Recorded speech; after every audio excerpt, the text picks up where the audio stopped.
¿Qué tal? Muy buenos días. Estamos teniendo una semana intensa a nivel de entrevistas y a nivel sociopolítico, tanto local como a nivel nacional. Y no quiero aparcar un tema que siempre nos interesa aquí en Televisión Melilla, este programa Levante Informativos. De hecho, la semana pasada abrió uno de los informativos, que es el tema de la seguridad. Y no me refiero solo por lo ocurrido en Barbate, que también, sino por la cotidianidad rutinaria de los problemas que al parecer nunca desaparecen. El tema de nuestros policías y guardias civiles.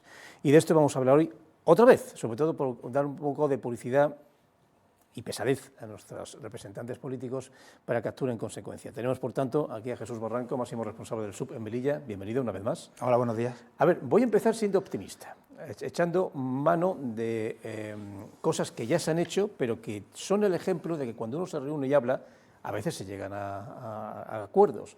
Hace ya tiempo que recuerdo haberle entrevistado aquí indicándome algún día, pues eso, llegará un momento en que estamos reunidos, hace años de esto, y nos aumentarán el sueldo como los merecemos. Y entonces, pues con mucha reunión, con mucha paciencia, hubo un momento donde el Estado por fin hizo un aumento razonable, merecido, que venía retrasado, a los cuerpos de seguridad nacional, especialmente a la policía. Un porcentaje que yo me acuerdo, lo entrevisté en noviembre o diciembre, y dicen, este año hemos acabado bien, pero nos ha llevado casi media vida conseguirlo.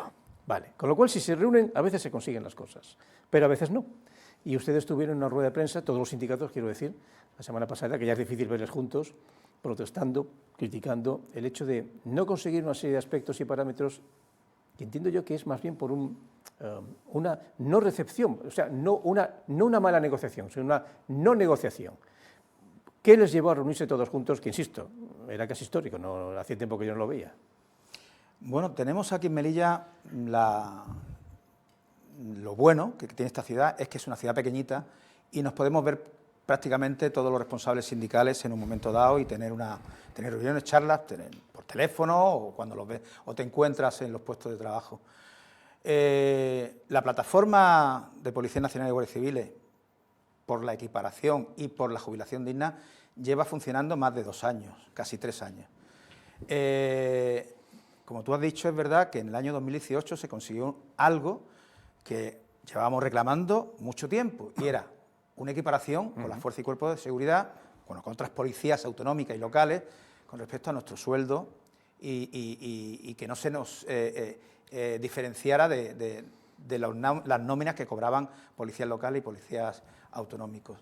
Se consiguió después de mucho esfuerzo, muchos años. Yo tengo memoria desde el año 96 que veníamos pidiendo una equiparación con las fuerzas y cuerpos de seguridad de otras que no fuesen del Estado, sean locales y autonómicas, desde el año 96. 20 años esperando. 20 años. 20 años dentro de la policía no es que sean muchos años, porque es que es verdad que la administración policial es muy reacia a reconocer derechos que sí reconoce para otras policías locales y autonómicas, y cosa que no entendemos.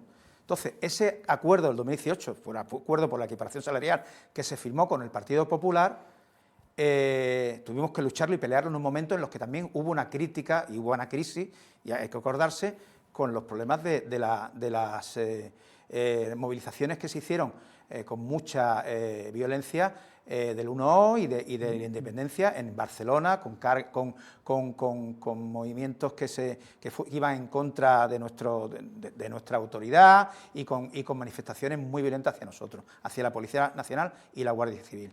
A partir de ahí se llegó a un acuerdo, se firmó, que al principio hubo muchas críticas, pero que a la larga se ha demostrado que fue beneficioso. Estamos hablando de más de 500 y 600 euros en las que los policías nacionales y guardias civiles ingresaron en su nómina y que seguimos manteniendo. Pero ¿qué pasa? Que seguimos en este país diferenciando a las fuerzas y cuerpos de seguridad del Estado con la autonómica y locales. Esta plataforma que se formó para que no hubiese esa diferencia, nos dimos cuenta que en el año 2019, por medio de un real decreto del Gobierno, que sigue estando ahora mismo en el Ejecutivo, el Gobierno del PSOE, acordó que las policías autonómicas locales tuvieran un reconocimiento para su jubilación, declarándolos como profesión de riesgo. Sí. Profesión de riesgo que sí se aplican a los policías locales, a los policías autonómicos para su jubilación, a los guardas forestales, a los bomberos, y sin embargo, para los policías nacionales y guardias civiles no se les reconoce. ¿Qué significa ese complemento, esa iniciativa o esa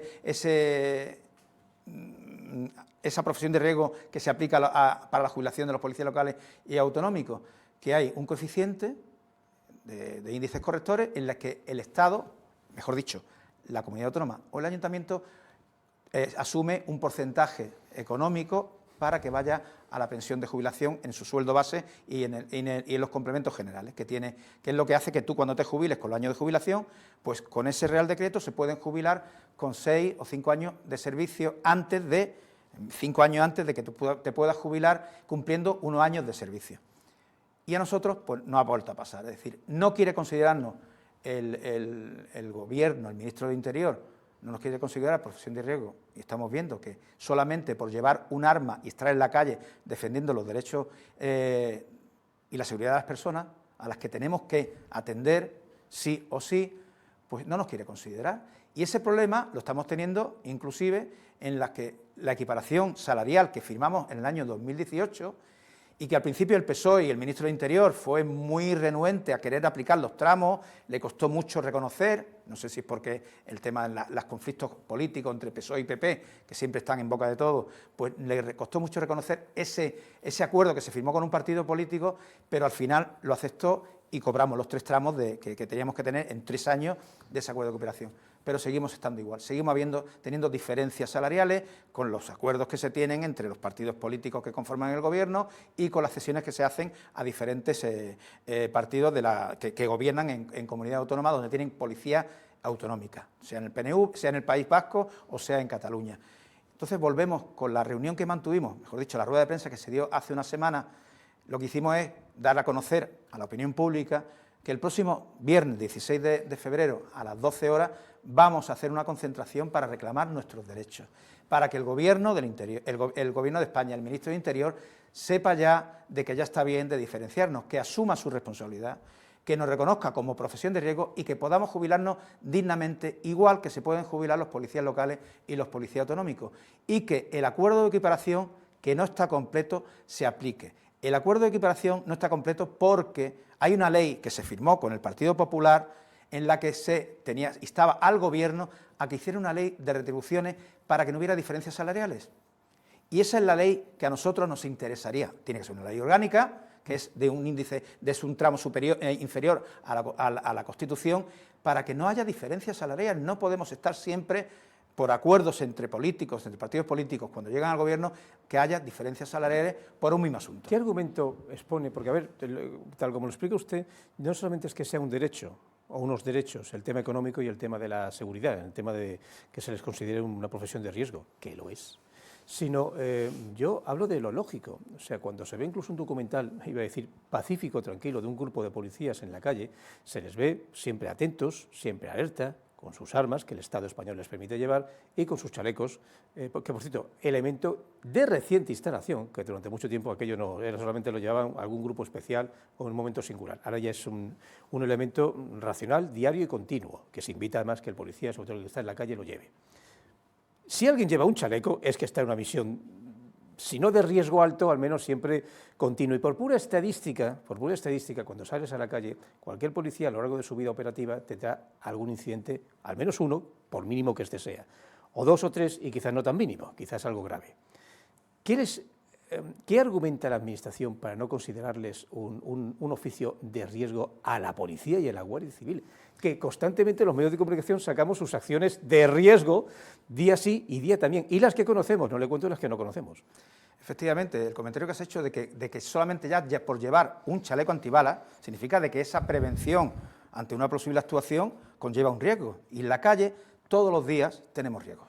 Una intervención policial siempre es una intervención en la que tú, como agente de la autoridad, tienes que tomar unos riesgos para identificar a una persona, para detener a una persona y para intervenir en una circunstancia que puedan ser casuales, que se te dan todos los días por una llamada de la sala del 091 o por un patrullaje que pueda hacer un Z. Entonces, eso es lo que no entendemos. La Administración nunca nos ha dicho por qué no nos considera profesión de riesgo. Ya nos gustaría a nosotros que nos lo dijera por qué no nos considera profesión de riesgo, pero hasta ahora no tenemos respuesta. Con esta movilización que vamos a hacer en Melilla el próximo viernes y que se van a hacer en todas las subdelegaciones y delegaciones del Gobierno de España, lo que estamos ya advirtiéndole al Ministro de Interior es que se tome en serio, de verdad, a su Policía Nacional y a su Guardia Civil, que las buenas palabras no van a ningún sitio. que los palmaditas en la espalda no van a ningún sitio y que las medallas a título póstumo no van a ningún sitio. Solamente van para lamentar pues, actos que nuestros políticos no saben resolver cuando tienen que resolverlo. La profesión de riesgo es sine qua non con nuestro trabajo. Va internamente en nuestro trabajo. El ser policía es asumir una responsabilidad de riesgo. El ser guardia civil es asumir una posibilidad de riesgo. Los policías locales con los que tenemos un trabajo de coordinación estupendo y trabajamos al unísono, sí son profesión de riesgo. Y a nosotros se nos perjudica por esa frase. Y creo y tengo conocimiento de que ya hay movimientos por parte de la Administración Policial, Ministerio de Interior y Dirección General de la Policía, en las que puede ser que ya nos empiecen a tomarnos en serio, porque las movilizaciones que va a haber el 16 de febrero se van a hacer después el 16 de marzo en una gran manifestación en Madrid, a la que vamos a reclamar que vaya pues prácticamente pues todos los policías que puedan estar libres de servicio ese día y familiares y la sociedad en común. Que también desde aquí, desde la televisión de Melilla, quiero hacer un reclamo de que la sociedad melillense también pueda asistir libremente y estar con nosotros ese día concentrándonos frente a la delegación. Ya hay movimientos, parece ser, que se están tomando en serio nuestras propuestas o nuestras propuestas y protestas, y hay algo, y ya lo dijo el ministro de Interior en una intervención, hay algo en el que quieren hacer algún tipo de reunión para saber cómo pueden declararnos profesión de riesgo y jubilarnos o prejubilarnos igualmente que a la policía local y a la policía autonómica. Lleva muchos años en esto y vamos a hacer una cosa. Yo me he propuesto no hablar hoy de Barbate aquí, sobre todo porque la información que estamos recibiendo sobre lo ocurrido ya es más que suficiente para que ustedes estén informados. Pero sí voy a poner el dramático caso, como base de la siguiente cuestión. Sigo sin entender tampoco por qué las administraciones, no está todas, no ponen los medios adecuados que en relación al cuerpo, a los dos cuerpos, suele ser de un coste relativamente razonable, porque estamos hablando de un momento determinado en un lugar determinado, en este caso Cádiz. Y lo digo porque no solamente con el tema Marlaska, sino también le pasó al anterior, a Zoido. Que a Zoido le tiraron, es que la gente se olvida, le tiraron de las orejas en el Congreso por no dar los elementos adecuados en Cádiz. El hombre hizo una sonrisa, lo que llaman aquí, perdón por el término, la sonrisa de la hiena, que es un mal efecto que hacen los políticos de sentido de superioridad, y le dieron de golpes en los medios de comunicación por diestra y siniestra hasta los medios de comunicación, digamos, de ideología similar. Y reforzó la zona de Cádiz y más o menos estuvo bien hasta que hace 16 meses Marlaska quita la unidad especial, cosa que nadie entiende, porque Cádiz va a estar siempre en esa situación. O sea, los ciudadanos delincuentes que hay en Cádiz, no los ciudadanos de Cádiz, los que hay delincuentes en la zona de Barbate, los que llevan el tema de la droga, llevan algunos 10, 15, 16, 20 años ejerciendo, si no saben hacer otra cosa. La única manera de controlarlos es con la ley y con las fuerzas de seguridad que tengan medios, y funcionaba. O sea, ¿cómo se le ocurre desbandar o desarmar a la unidad, en este caso de la Guardia Civil? Era cuestión de tiempo, era cuestión de que ocurriera un incidente grave, sino en este caso mortal, que es lo que le pasó también a Zoido. No fue mortal, pero hubo un par de incidentes bastante graves, casi cómicos, cuando unos delincuentes entraron en una comisaría a sacar a sus mafiosos y los sacaron, que yo fue casi de chiste. No lo entiendo, o sea, ya no es solamente una crítica al ministro, es que no acabo de entender esa acción porque no le veo ningún fin, ni activo, ni táctico, ni político. Acabas teniendo un precio político al que se le ha ocurrido dar esa orden, porque el refuerzo que han dado ahora mismo es un grupo de policías para estar 6 meses, no más, por cierto, sin dietas. Ya me he enterado. O sea, sí. Vale, pues eso. O sea, ¿ese es el refuerzo? Es que, vuelvo a repetir, cada gobierno, sea de un partido político, sea de otro, siempre cuando entra lo que quiere es cambiar lo que está bien porque dice que su gestión es la mejor. Entonces, hay cosas como esta de quitar grupos especializados contra el tráfico de drogas y tal, quitarlos por una gestión propia de la Administración policial, en este caso de la Guardia Civil, dentro de lo que es la Dirección General de la Guardia Civil. Y claro, nosotros, eso es que no se entiende. El que los políticos, parece ser que por querer cambiar algo que funcionaba para poner su impronta su impronta como partido o como partido y como ideal dentro de su gobierno, con sus asesores, con sus jefes policiales, sus coroneles, sus altos mandos de la Guardia Civil o de la Policía Nacional, y querer cambiar algo que estaba bien, eso es lo que no entiende la ciudadanía.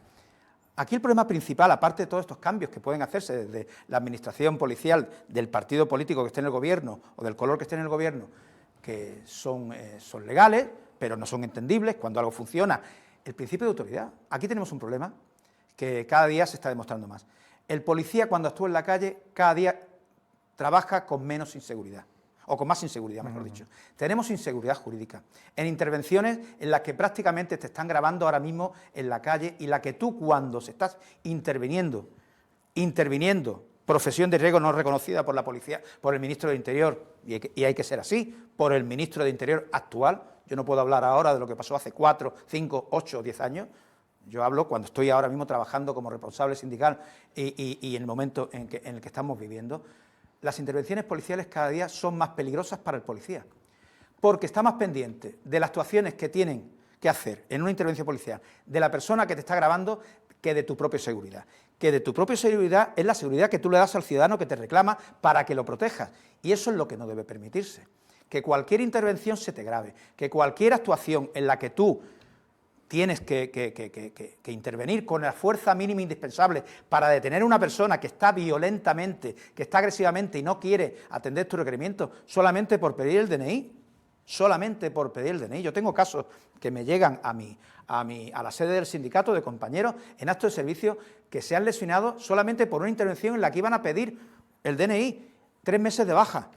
3 meses de baja por una actuación policial. Eso es incomprensible. Después esa persona es detenida por un atentado a agente de la autoridad, pasa a disposición judicial, el juez puede ser que lo ponga en libertad provisional, y después, cuando viene a juicio, se declara insolvente y no paga la multa que le conlleva, aparte de si hay pena de prisión, se declara insolvente, y tenemos que reclamarle a la administración policial, mediante sentencia que ya están dando y se están asumiendo por parte de los tribunales españoles, el que se reclamara esa indemnización que el susodicho detenido no tiene, porque es insolvente, y se la tenemos que pedir al Estado con muchos procedimientos judiciales. Y esa falta de autoridad cada día se está demostrando.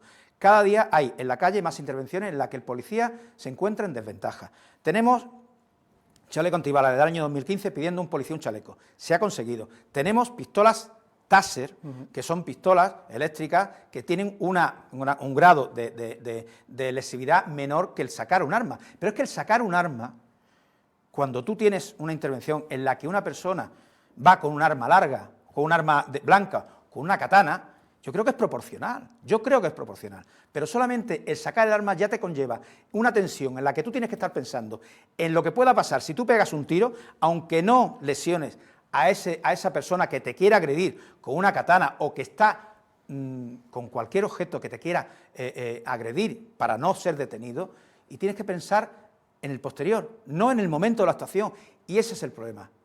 Yo no quiero que la policía española, la Guardia Civil, sea como la policía de Estados Unidos, que tiene la facilidad de sacar un arma porque la ley le protege. Nosotros nos tiene que proteger la ley, pero también tenemos que pensar de que en la calle estamos perdiendo autoridad, estamos perdiendo cada día más autoridad, y los delincuentes, y lo tenemos cercano, aprovechan esa impunidad que les da la legislación, el Código Penal y la sociedad que lo pueda amparar para agredir a agentes de la autoridad que en ese momento lo único que estaban haciendo era ir a identificar qué estaba pasando o por qué estaban reunidas una serie de lanchas de narcotráfico. La impunidad, la agresión a los agentes de la autoridad, cada día es más notoria. Estadísticas suben constantemente.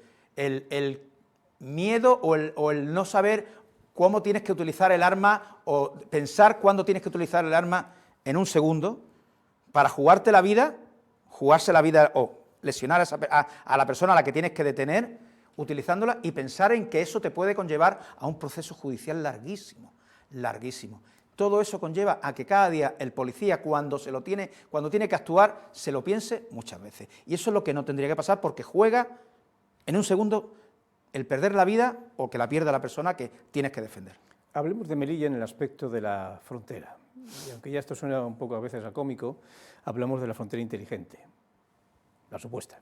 A mí me parece muy tonta, pero bueno, sobre todo porque no la conozco. Porque bueno, el de la frontera inteligente llevamos hablando 15 años. De frontera inteligente como tal, llevamos hablando unos 3 años desde que se abrió prácticamente el puesto fronterizo, porque empezaron las obras. Pero sí es verdad que ha habido otras instalaciones de querer tener un control telemático de las personas que entraban que entraban a Melilla desde Marruecos.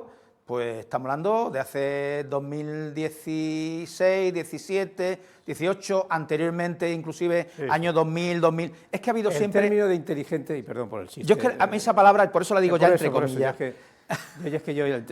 Por el sarcasmo que estamos poniendo sobre la mesa, pero el término de inteligente ya lo sacaron los políticos, en este caso de turno, hace más de 10 años, y todo el mundo inteligente como que inteligente. Todo esto cuando la frontera era frontera, acuérdense. Sí, con el trasiego de más de 20.000 personas diarias que entraban por los puestos fronterizos. Ahora, tras aplicarse, cuando se aplique, que tampoco han puesto fecha, yo supongo que podrá empezar a funcionar razonablemente, pero es una suposición muy supuesta. ¿Y por qué digo esta redundancia?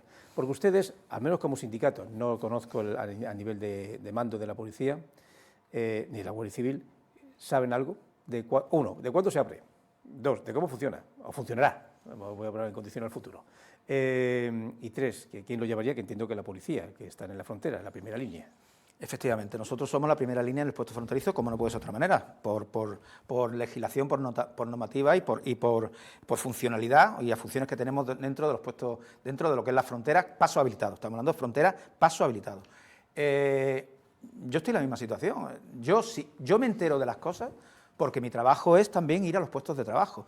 Yo por la frontera de Beniansar paso prácticamente 1, 2, 3 veces a la semana y si no me reclaman, más días. Yo voy viendo cómo se están haciendo edificios, cómo se instalan una serie de edificios, una serie de dispositivos, se están poco a poco terminando. Estamos hablando que desde el año 2022 que se abrió la frontera de Beniansar después del COVID, ya hubo una apertura oficial, se lleva en obras con esos edificios para ese sistema de entrada y salida inteligente, ¿no?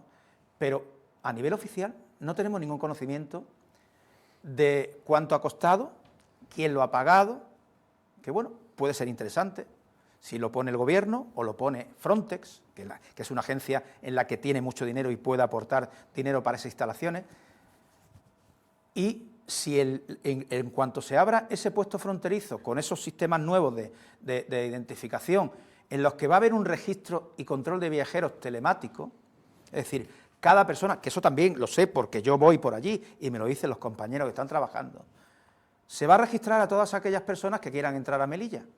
Eso va a ir a una base de datos, que tiene que ser inmensa, para aguantar todo ese tipo de cantidad de información, de fotografía, huellas dactilar y documentación, va a ser mucha información personal que te lleve esa persona.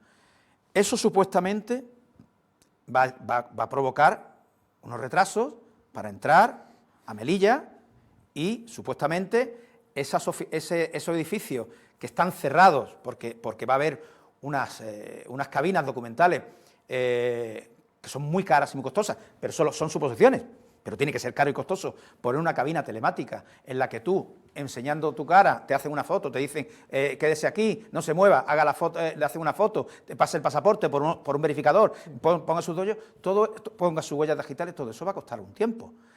Y todo lo que están diciendo desde la parte del Gobierno es que va a dar más agilidad a seguridad.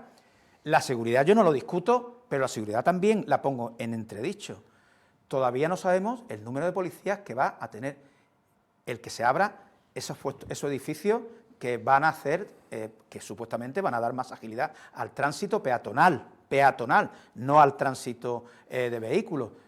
No sabemos si va a ser complementario o van a sustituir.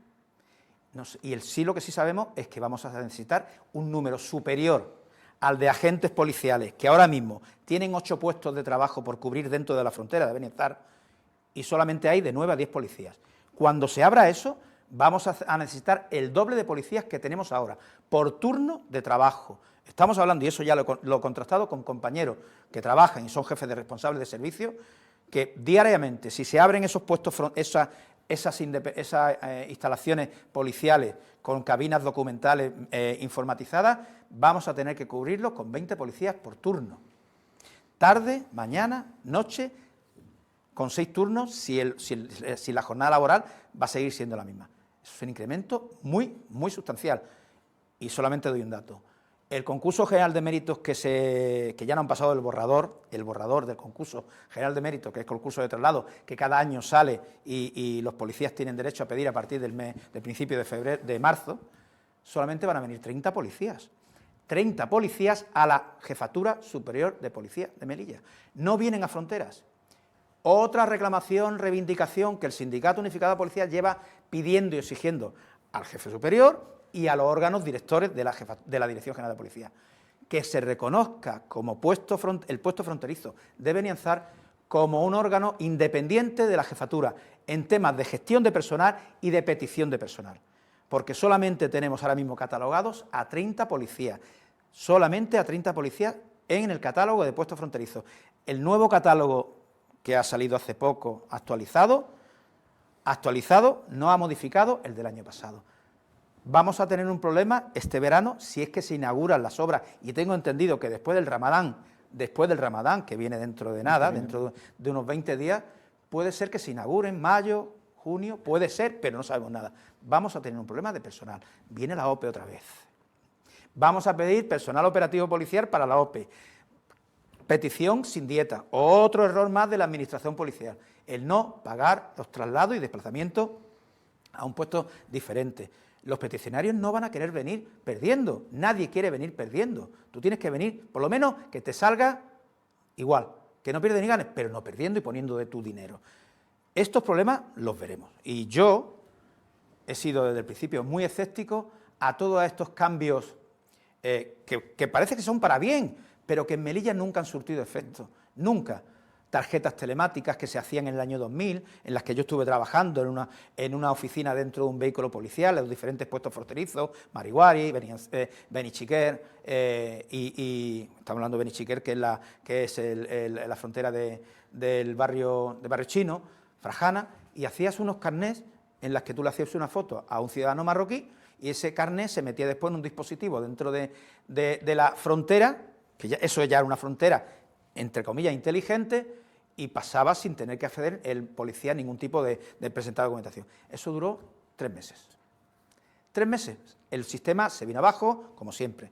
Falta de mantenimiento, inclusive había chanchullos entre los marroquíes que se pasaban los carnés uno a otro. La policía marroquí inclusive tampoco dejaba de que aquel ciudadano marroquí que quisiera venir a Melilla y que fuese de la zona colindante a los diferentes puestos fronterizos, te dejaba y te permitía, te rompía los carnés. Aquí en Melilla todas estas cosas siempre son diferentes a que pueda ser una frontera internacional, pero dentro de unos cánones en las que esta diferencia, tanto en la sociedad melillense, que es europea y española, y la sociedad marroquí y la forma de ser, nunca han salido bien, nunca han salido bien. Por eso soy escéptico a todas estas cosas. Y lo principal, digo, cuando se abra esa frontera inteligente, se tiene que dotar de personal, pero incremento bastante sustancial. Y ya te estoy poniendo los peros de que lo que estoy viendo. Pues con esa advertencia, que yo también estoy viendo, nos quedamos, porque sí parece ser que esta vez se va a abrir. Y otra cosa es la operativa que puede ser, sobre todo porque esta es mucho más ambiciosa y mucho más cara, que era aquel experimento que no iba a durar nada, que yo sí recuerdo, por eso de la veterinaria sí recuerdo, digo, esto no dura nada. Además, insisto, aquellas fronteras que teníamos de entradas masivas. Nos vamos con el cierto consuelo de que eso sí, ahora ya entra menos gente y sale menos gente, de que el puerto está mejor, bueno, siempre ha estado bien controlado por la Guardia Civil, pero ahora tiene menos presión, hay menos menores, y que el aeropuerto, muy bien llevado por la policía, en el mes de enero, hubo una media de más de 20 vuelos al día en nuestro aeropuerto, y eso es mucho trabajo de entradas y salidas, alguna que otra detención de alguna persona. El 1 de marzo es cuando se amplía el horario para la entrada y salida de aviones dentro del aeropuerto de Melilla. Eso significa también que los policías que estén trabajando y guardias civiles, ese más horario horas se van a tener que amplificar. Estamos hablando de que todo lo que sea modificaciones en horario, en instalaciones, tú tienes que tener un personal suficiente para poder hacer esos servicios. Y el problema que tenemos, como siempre, es que cuando tú tienes el personal suficiente, en la normalidad de los casos, en Melilla es muy difícil tener una normalidad, porque aquí siempre hay fines de semana, hay operaciones Paso del Estrecho, hay festivos y hay vacaciones. Y los policías tienen que irse de vacaciones. Y esos son derechos fundamentales que nadie puede negar. Y que nosotros siempre estamos ahí, de que todo eso tendría que reforzarse con el personal policial suficiente por todas estas cuestiones. Y el verano creo yo que va a ser otra vez calentito, aparte que climáticamente, pues también operativamente va a ser calentito. Sí. Eso es lo que digo de principio. Ojalá me equivoque. Me temo que no.